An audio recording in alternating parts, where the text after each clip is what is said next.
Hello दोस्तों, नमस्कार। मैं अमिता हूँ। इस कहानी टाइम में आज आपसे मैं जो किस्सा शेयर करने जा रही हूँ वो मेरी ज़िंदगी का एक बहुत ही मीठा, बहुत ही खुशनुमा किस्सा है। मुझे आशा है कि आपको मेरे इस सफ़र में आनंद आएगा, मज़ा आएगा।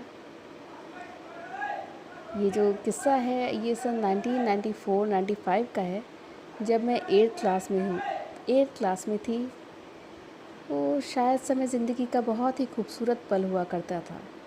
इसका मतलब ये नहीं कि आज ज़िंदगी खूबसूरत नहीं या उसके बाद कभी खूबसूरत ना हुई, पर शायद कुदरत की खूबसूरती का एहसास और ख़ुद की खूबसूरती का वो पहला पहला एहसास था। शायद बच्चे से बड़े होने का सफ़र शुरू हो चुका था। शीशे में अपने को देखने के एक नए आयाम दिखने लगे थे। बाल काटने में अब कहीं ज़्यादा समय लगता था, मानो लोग सिर्फ मुझे ही देखते थे। क्या पहनूं, क्या ना पहनूं, रोज़ एक बड़ी समस्या बन गई थी। वो दिन भी क्या दिन थे। रोज़ सुबह एक नई उमंग लेकर आती थी। शाम को खेलने जा रही हूँ या पड़ोस में आंटी के यहाँ मम्मी के वर्ल्ड फेमस छोले लेके। एक बार शीशे में सब परफेक्ट है ना, चेक ज़रूर होता था। और हाँ, ये बदली हुई कहानी ना सिर्फ मेरी नहीं थी, बल्कि अब सब वही पुराने टिंकू, डब्बू, रोनी, रिंकू जिनसे आए दिन खेल में झगड़े हुआ करते थे, अब कुछ उनका भी अंदाज़ बदलने लगा था। पहले वो जल्दी पहुंचकर अपनी टीम और बैटिंग इंश्योर कर लिया करते थे, पर अब मेरा इंतज़ार होता था। मुझे फर्स्ट बैटिंग के लिए पंगे नहीं लेने पड़ते थे। एक्चुअली मेरी कॉलोनी में क्रिकेट में इंटरेस्टेड लड़कियां बहुत ही कम थी। एक अदद रूबी, जिसको अभी तक अपनी खूबसूरती की पहचान नहीं हो पाई थी। तो बस अब आप समझ ही सकते हैं कि अटेंशन कुछ ज़्यादा ही मिलने लगा था, और उसके साथ फेवर्स भी। पर शायद मुझे उनमें से किसी में कुछ खास इंटरेस्ट नहीं था, फील ही नहीं आता था, क्योंकि थे तो वही पुराने दोस्त। पर कहानी में स्पार्क आना तो भी बाकी था। जून 1995, गर्मी की तपती धूप थी, दोपहर का समय, और चूँकि समर वेकेशन शुरू हो चुका था तो दोपहर में सोने का भरपूर समय भी मिलता था। आजकल की तरह नहीं, mobile phone, smartphone, YouTube, TikTok, Insta, कहाँ थे ये सब उस समय। तो बच्चे तपती धूप में और करें भी तो क्या, चुपचाप सोने में ही भलाई हुआ करती थी। धूप और बोरियत की कहानी साइड रखते हैं और करते हैं इंटरेस्टिंग बात। क्योंकि हमारा घर साइड का था तो साइड विंडो का अच्छा व्यू भी हम ही को मिलता था। ये स्पेशल प्रिविलेज था जो बाकी लोगों को नहीं मिला था। और जब दोपहर में नींद नहीं आती तो मैं अक्सर कोई शेरलॉक होम्स की मिस्टीरियस सी स्टोरी लेके बैठ जाती। शेरलॉक होम्स जिन्हें नहीं पता हो उनको बता दूं, एक डिटेक्टिव है। बहुत ही बढ़िया नावल होती है शेरलॉक होम्स की, जिस पे कई अंग्रेज़ी मूवी भी बन चुकी हैं। पर शेरलॉक होम्स मेरे लिए क्या बताऊं, I was truly, deeply and madly in love with him. He was such an intelligent person, और इंटेलिजेंट साथ साथ हैंडसम। और सबसे बड़ी बात, उनकी और मेरी उम्र का दौर कुछ एक ही था। सो असर तो होना ही था, बताने की कोई ज़रूरत नहीं, स्पार्क तो होना ही था। बट यहाँ एक मैं स्पेशल थैंक्स अपनी छोटी बहन को ज़रूर दूंगी, जिसने शेरलॉक होम्स की वो अनमोल बुक मुझे गिफ्ट की थी बर्थडे पर, वो भी सेकंड हैंड। उस समय कहाँ एक्सेस होता था इंटरनेशनल बुक्स का, और वो भी इतनी कॉस्टली। बट फर्स्ट हो या सेकंड, मेरे लिए तो अनमोल थी। उस बुक को पढ़ते पढ़ते मैं उसी दुनिया के एक हिस्सा बन गई थी, जो एहसास आज भी बहुत जाना पहचाना है। पर इतनी भागती दौड़ती ज़िंदगी में उन एहसासों पर धूल झाड़ने का समय नहीं मिल पाता। क्या करें, बट दोस्तों, आप ये मत समझ लीजिएगा कि ये कहानी मेरी और शर्लॉक होम्स की लव स्टोरी है।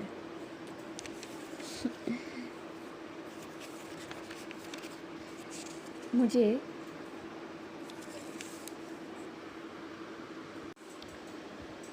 क्या बताऊँ, मुझे आज भी वो दिन अच्छे से याद है।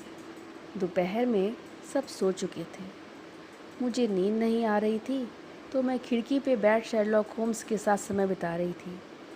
तभी हमारी कॉलोनी में एंट्री होती है अमित की। नहीं नहीं, अभी मैं उसको जानती नहीं थी। हमारी कॉलोनी एलडीए की थी, सिंपल 2 रूम सेट वाली। बट वहीं एक बड़ा बंगला भी था जो हम सभी बच्चों को फैसिनेट करता था, क्योंकि क्योंकि वहाँ एक बूढ़ा सा केयर टेकर रहता था। उसके अलावा कोई आता जाता दिखता नहीं था। बट आज अचानक वहाँ चहल पहल थी। मूवर्स एंड पैकर्स की गाड़ी सामान उतार रही थी।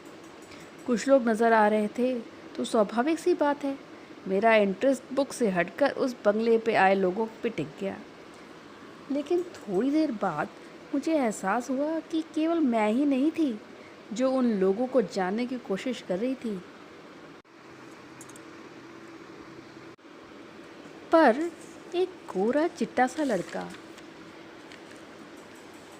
शायद मेरी दिलचस्पी ले रहा था। उससे नज़र मिलते या कह लो टकराते ही मानो किसी ने चोरी पकड़ ली वाली हालत हो गई। काटो तो खून नहीं। बिना कुछ सोचे मैंने खिड़की बंद कर दी, लेकिन बेचैनी पीछा नहीं छोड़ी। फिर अपने को जस्टिफाई करते हुए मैंने खिड़की खोली।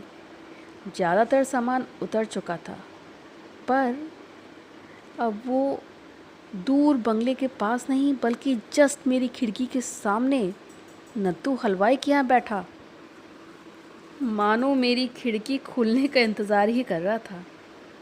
अब मैंने खिड़की खोल तो दी, पर अब करूं तो क्या। नज़र टकराई, पर मिलाने की हिम्मत नहीं। शायद मन का चोर दिल की धड़कनें बढ़ा चुका था, और ऊपर से शक्ति तो दिखानी ही पड़ती है।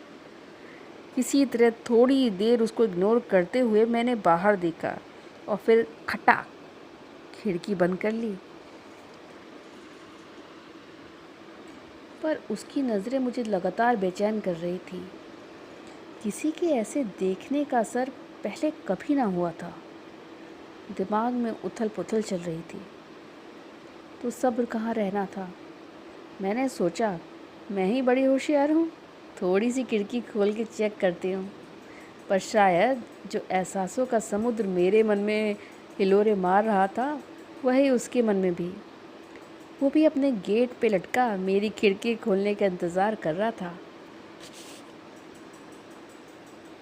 फिर आया वक्त आमने सामने आने का।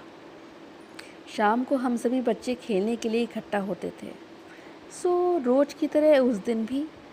पर एक राज की बात बताऊं, उस दिन मैं अपना फेवरेट स्कर्ट टॉप पहन के गई थी। चोर मन सब तैयारी में रहता है। सच बताइए, क्या आप इस अनुभव से कभी रूबरू हुए हैं?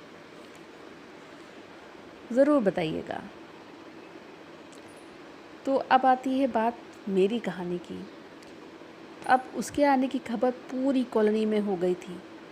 फिर वो शाम हमारे पास आया। पास मतलब मेरे नहीं, अरे भाई बच्चे खेलने आए थे, तो वो भी तो आएगा। सबसे पहले उसकी दोस्ती टिंकू से हुई, लेकिन नारियल अंदर से कितना भी सॉफ्ट क्यों ना हो, ऊपर शक्ति बनी रहती है। और एक मज़ेदार बात बताएं, जिसने उसे स्पेशल प्रिविलेज दिया, वो बताती हूँ। उसकी शक्ल शेरलॉक होम्स से बहुत ज़्यादा मिलती थी, और अब आप शेरलॉक होम्स और मेरा कनेक्शन तो जानते ही हैं, तो स्पार्क तो होना ही था। झुकाव उसकी तरफ से भी था और मेरी तरफ से भी। पर आजकल वाली बात कहाँ थी। तब हमें सब्र होता था, सिर्फ एक नज़र ही काफ़ी होती थी दिल की तसल्ली के लिए। धीरे धीरे जून भी ख़त्म, वैकेशन भी, और स्कूल शुरू हो गया। खेलना काफ़ी कम हो गया था। जैसे कहते हैं कि प्यार के कुछ कायदे कानून होते हैं और समाज की मर्यादा भी देखनी होती है, तो कुछ वो भी बंधा हुआ था, कुछ मैं भी। कुछ तहज़ीब की चुनर मैंने भी ओढ़ रखी थी, कुछ तहज़ीब का चश्मा उसने भी लगा रखा था। सिर्फ़ एक दूसरे को देखने के लिए भी 4 बार सोचना पड़ता था, और जब नज़र से टकरा जाती तो उफ़, क्या बताऊँ, कहर ही बरपा हो जाता था। पूरी रात उस एहसास के साथ ही कट जाती थी कि उसने क्या सोचा होगा, फिर क्या हुआ होगा, बस इसी में रात कट जाती। वो दिन भी क्या दिन थे और वो एहसास भी क्या एहसास थे। शायद जो पहला एहसास होता है उसका मज़ा ही अलग होता है, वो दोबारा तिबारे चौबारे में नहीं आता। चलिए, आज के इस एहसासों के सफ़र को मैं यहीं थामने की गुस्ताखी कर रही हूँ। आप भी अपनी ज़िंदगी के उस दौर से रूबरू होइए और कमेंट करके मुझसे साझा करिए अपनी कुछ रोमांचक किस्से। और क्या आपको इस सफ़र में मज़ा आ रहा है? मुझसे शेयर ज़रूर करिएगा। चलिए, फिर इस सफ़र को कल आगे बढ़ाते हैं रात 10 बजे। तब तक के लिए नमस्ते, शब्बा खैर, खुदा हाफ़िज़। हेलो दोस्तों, नमस्कार। मैं अमिता हूँ। इस कहानी टाइम में आज आपसे मैं जो किस्सा शेयर करने जा रही हूँ वो मेरी ज़िंदगी का एक बहुत ही मीठा, बहुत ही खुशनुमा किस्सा है। मुझे आशा है कि आपको मेरे इस सफ़र में आनंद आएगा, मज़ा आएगा।